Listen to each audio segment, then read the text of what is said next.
Je m'appelle Dr Anthony Levatino. Je suis obstétricien-gynécologue et j'ai pratiqué plus de 1200 avortements. Je vais vous décrire un avortement provoqué au 3e trimestre que l'on pratique entre la 25e semaine et la fin de la grossesse. À ce stade, le bébé est presque entièrement développé et viable, ce qui signifie qu'il pourrait survivre en dehors de l'utérus si la mère devait entrer en travail prématurément. Comme le bébé est très grand et développé, cette procédure prend 3 ou 4 jours. Le premier jour, l'avorteur utilise une grosse aiguille pour injecter une substance appelée digoxine. La digoxine est généralement utilisée pour traiter des problèmes cardiaques, mais une dose suffisamment élevée provoque un arrêt cardiaque fatal.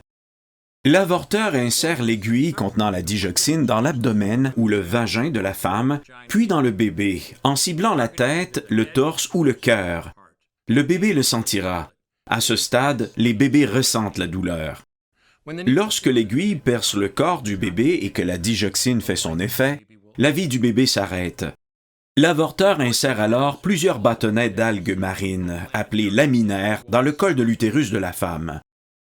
Les laminaires ouvriront lentement le col de l'utérus pour permettre l'accouchement d'un bébé mort-né.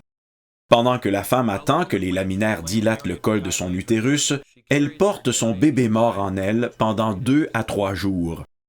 Le 2e jour, l'avorteur renouvelle les laminaires et peut procéder à une 2e échographie pour s'assurer que le bébé est bien mort. Si l'enfant est encore en vie, il lui administre une autre dose mortelle de digoxine. La femme retourne ensuite à l'endroit où elle loge pendant que le col de son utérus continue de se dilater. Si le travail commence et qu'elle ne peut pas se rendre à la clinique à temps, elle accouchera à la maison ou à l'hôtel. Dans ce cas, il peut lui être conseillé d'accoucher dans les toilettes de la salle de bain. L'avorteur vient alors retirer le bébé et nettoyer. Si elle peut se rendre à la clinique, elle le fera pendant ses contractions les plus intenses et accouchera de son enfant, son fils ou sa fille, mort. Si le bébé ne sort pas entier, la procédure se transforme en D et E, dilatation et évacuation. Et l'avorteur utilise des pinces et des forceps pour démembrer le bébé morceau par morceau. Une fois que le placenta et toutes les parties du corps du bébé ont été enlevées, l'avortement est terminé. Les avortements tardifs présentent un risque élevé d'hémorragie, de lacération et de perforation utérine, ainsi qu'un risque de décès maternel. Les futures grossesses de la femme présentent également un risque plus élevé de fausse couche ou d'accouchement prématuré en raison des traumatismes liés à l'avortement et des lésions du col de l'utérus. Je suis le Dr Anthony Levatino et au début de ma carrière d'obstétricien-gynécologue, j'ai pratiqué plus de 1200 avortements.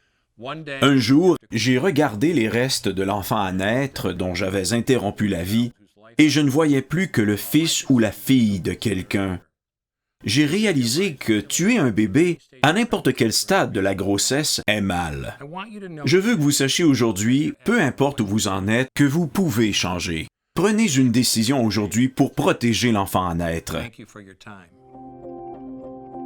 Je ne ferai plus jamais d'avortement.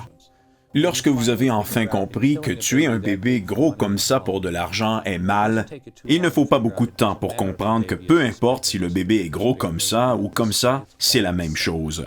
Et je n'en ai fait aucun depuis lors et je n'en ferai plus jamais.